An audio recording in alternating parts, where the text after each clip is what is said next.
Ooh! The last time I covered a Google-made tablet was 2018 with the Pixel Slate. It was a Chrome OS powered tablet that had amazing speakers.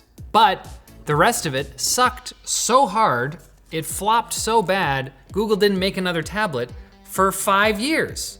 And fast forward 5 years, and here we are with the new Google Pixel tablet. It's powered by Android, not Chrome OS, thankfully. And it's got a bit of a different gimmick to a lot of the other tablets that we see out on the market these days, because in the box is one of these, which is the charging speaker dock, which comes with the Pixel tablet by default. They're really designing this thing not just as a tablet in the style of like Apple, who's trying to be like, oh, it's a computer. They are being pretty upfront about the fact that this thing is not going to replace your laptop. We got a power adapter. Oh, that's not super long. I am disappointed to see that we're still using barrel chargers for stuff like this. Like, can we not just do USB-C for everything, please? Like, and we also got some documentation. Let's get started. Press and hold the power button. I needed to know that. On the, oh, here we go. It's the whole debate again. Which one's the top? The camera's on this side. I think that's the top. I think we can say that it's the top for sure, because will it attach the magnets? Yes. Camera on the top there, so this is the top. Okay, on this side we have volume rocker. Yes, I'm guessing, unless I'm tripping and that's not a rocker and just a button. Power button with an integrated fingerprint reader, if I'm not mistaken. We got 2 mics, I guess, on the top as well. We got, okay, 2 speakers and I guess another mic. On this side, we have, these are like rubberized stompers. We can call them stompers. And on the other side, we have 2 more speakers and the USB-C 3.2 Gen 1. Not bad. Of course, you can charge it via that USB-C port, but you can also charge it on the charging dock. Remember how that's part of the name? On the front is a 10.95 inch display with a 2560 by 1600 resolution. That is 276 pixels per inch. An 8 megapixel camera on the front here and another 8 megapixel camera on the back, although it's bigger. This color is porcelain and it comes in 2 other colors, hazel and rose, because you don't want to offend anybody with like a bright purple or something. Calm down. The charging dock itself, it's a good weight, good for juggling. It's got a rubberized bottom like the other Nest Hubs. I have a Nest Hub at home, not a Nest Hub Max, because I'm not trying to impress anybody. And it's got this fabric covering over a speaker. So there's a speaker in there, and there's also speakers in here, as I said. One thing that I haven't mentioned is that it does have the Tensor G2, the same chip that is powering the Pixel 7 and 7 Pro inside this thing, which means that we should have some pretty good hardware in there if we want to do anything intensive. So let's check it out after this message from our sponsor. Thanks to MSI for sponsoring this video. From oops, I spilled my coffee to epic gaming marathons, MSI's got your back, and your laptop too. They've got everyday laptops for those mildly productive moments, value gaming laptops for when you only want to conquer the world a little bit, and flagship gaming laptops that scream, look at me, I'm a flagship gaming laptop. So whether you're a master procrastinator or a hardcore gamer, MSI has the perfect laptop for you. Check out MSI's epic summer sale today using the link below. Okay, we got our charging dock plugged in here and you can just pop it on there. I'm pretty satisfied with how it like finds its way onto the dock, but I mean, if I'm not looking and I just do this, or you could slide down. Ooh, that was very satisfying. Being the first tablet that Google has made as a first-party device in 5 years, it also represents the arrival of Google's new tablet-focused, tablet-optimized Android experience. It's finally time to have our apps be a little bit more optimized for larger screens on our, quote unquote, mobile operating systems. Right away, it was pretty dark when I turned it on, but like turning it all the way up, it says that it's supposed to be capable of 500 nits. That's very bright on the camera view. But according to labs, they actually registered it going up to 550 nits, which is very, very impressive for a tablet that's supposed to remain indoors. I mean, we have our bright lights here, so I need it to be a little bit brighter. What are you gonna use this device for? I mean, it's got the Tensor G2 inside.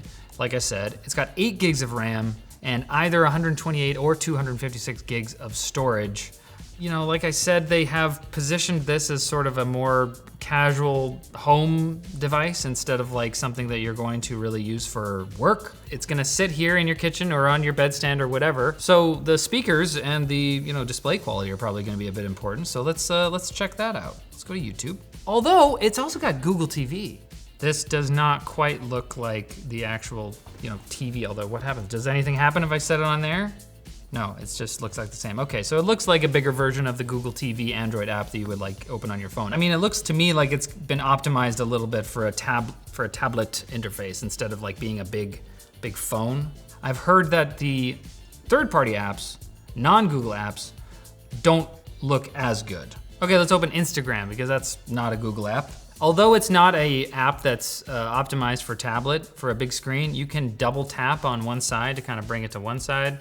So you can use it like a big phone, I guess, and double tap to bring it over there again.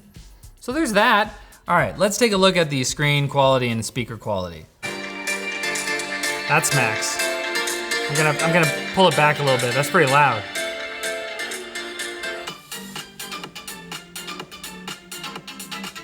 That's pretty good. It's really tinny when you do that. But when you give it a little bit of space, does not sound good on the table. Like I said in the intro, the Pixel Slate speakers blew me away. This is not as good. However, you can get even more power.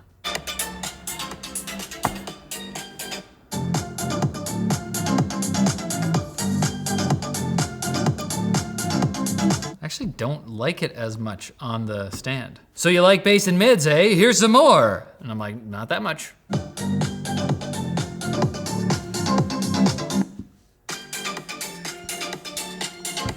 After my extensive scientific testing process, I've determined that there's no audio coming out of the tablet speakers when it's on the dock. Okay, turns out I imagined that whole thing about it using both the tablet speakers and the dock speakers when you attach it to the dock.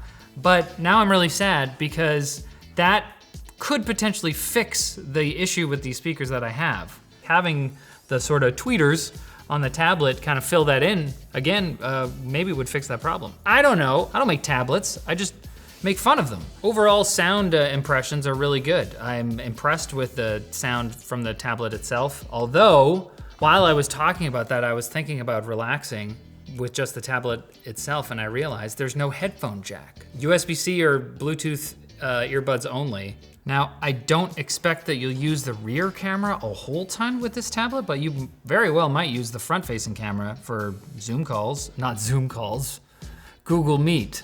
You'll use the video calling app that Google has not killed yet. Hey, Grandma, I'm just trying to make your recipe that you gave me for chocolate muffins, but I'm out of chocolate. Is there something I could use instead?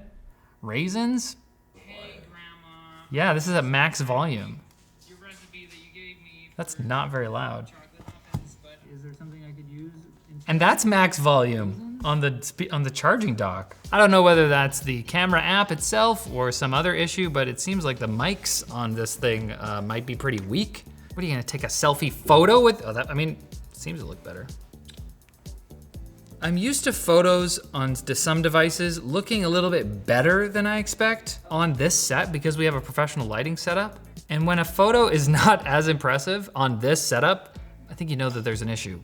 Let's see. Oof, that's pretty rough on the video mode. Let's take some video. Raise the roof. Lots of noise, lots of artifacting. Over here with the more well-lit stuff. Still, that's not amazing.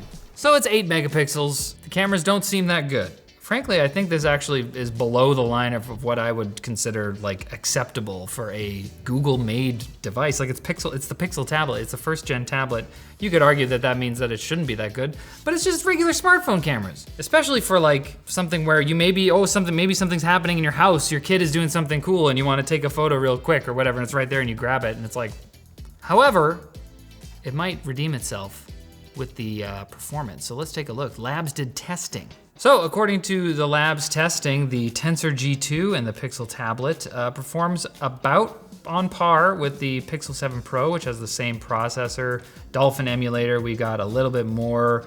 Genshin is less, actually. But Call of Duty Mobile and Unhappy Raccoon both pull ahead a little bit over the Pixel 7 Pro, which is interesting to see. There's more room for activities in there. In our non-gaming tests, it's a similar situation. In 3D Mark Wildlife Extreme is slight bump, but in app launches, there's actually a bit of a, what's the opposite of a bump? A dent. A dent across the board.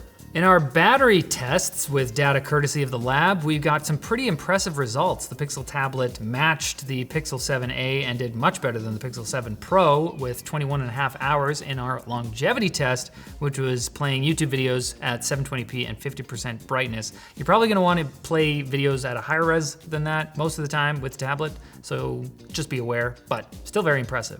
The Pixel tablet also lasted 4.15 hours in our stress test, which was quite impressive compared to the other phones we've tested, which makes sense since the Pixel tablet has a 7,000 milliamp hour battery, probably more than most of the phones here. For charging, the Pixel tablet was able to get to 48% battery in an hour, which isn't too bad, but then you'll have to wait another hour and 55 minutes to get to the full charge with its 65-watt charger, which isn't amazing, but you know, it's a tablet, it's got a pretty big battery, pretty good. When it comes to display testing, labs found that overall, the display is pretty good. As I said, it measures at 550 nits, which is above its rated 500 nits.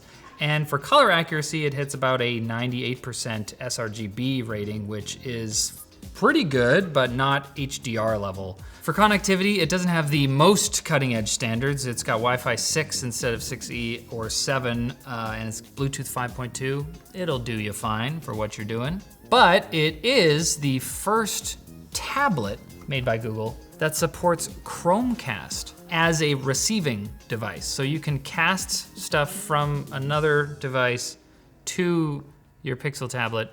Another thing I want to note is that because this is using Google's new optimized tablet-esque form of Android, that is also on the foldables. We can see the same sort of dock that is now in Android, like a la iPadOS or macOS. We were debating whether that dock is actually useful, but I think one major way that it can be useful is to use it in a way that you can do on iPadOS and you've been able to do for a while. So like if I split screen and I select another app, on an Android phone without the dock, you can't replace one of the apps in the split screen. Some third-party manufacturers like Samsung or Asus or whatever, they might have some way to get around this, I'm not sure. But now it's baked into Android itself that you can bring up this dock and I'm gonna say, oh, I wanna get this one. I wanna get rid of Play Store and I want it to be Chrome instead. Now you can do that. That's pretty cool. This speaker comes with the tablet, but you can buy another one for $130.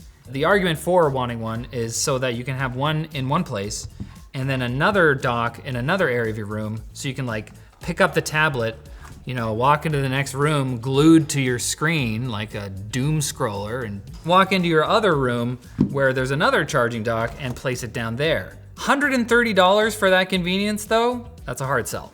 But the whole package with the charging dock and the tablet is $499, which I would say, especially in today's economy, is a little steep for essentially a glorified Nest Hub. I mean, you can take it off and use it as a tablet, sure, but it's only 11 inches. You're not gonna be using it for like work as well. It's pretty much just a play and like home helping tablet. Although, if this thing's worth $130, that means the tablet is only $370.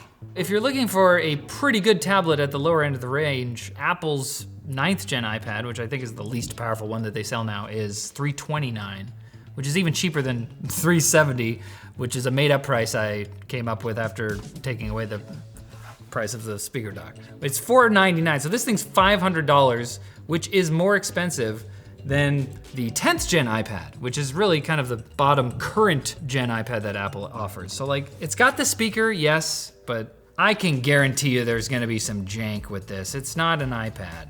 I feel like I've liked Apple a bit more recently. Maybe that's not fair. Overall, I think that this is a good direction for Google to be going with their tablets. I think that they tried the sort of like, oh, we're doing our own version of an iPad Pro, but it's not gonna be running Android, it's gonna be running Chrome OS. And the response has been clear every time that like, if Google's gonna make a tablet, the only one that people are really gonna accept is like a basic one that's not trying to do anything too crazy. This, you could argue that this is a little bit crazy, but you could also argue that it makes a whole lot of sense given that one of their most popular categories of devices, especially in recent years, has been their Nest Hub home displays. And now it's basically a better Nest Hub home display that with the tablet you can take off and play around with. So I like it. I want them to continue on this. And I mean, the most important thing is that they just don't kill the product. And the most important thing for you is that I thank you for watching this whole video. If you wanna watch more videos, ShortCircuit is a YouTube channel. They make lots.